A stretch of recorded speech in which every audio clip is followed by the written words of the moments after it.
ГСП онлайн. Городские новости сейчас. Четверг, 11:30. Городской общественный совет. Прямая телефонная линия с горожанами. В течение нескольких часов члены совета отвечают на все вопросы ухтинцев, которые так или иначе касаются медицинской сферы. Для общественных деятелей это новая практика взаимодействия с горожанами. Будем надеяться, что поможем населению и муниципалитету улучшить. Рассматривали вопрос по имиджу города Ухты, поэтому хотим, чтобы город наш, как и есть, и оставался жемчужиной севера.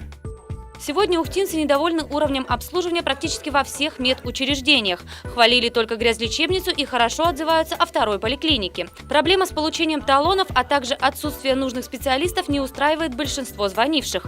Прямая линия организована в преддверии заседания Общественного совета 26 февраля. Все вопросы и предложения горожан будут вынесены на общее рассмотрение. Повторно прямая линия состоится 15 февраля с 10 до 13 часов.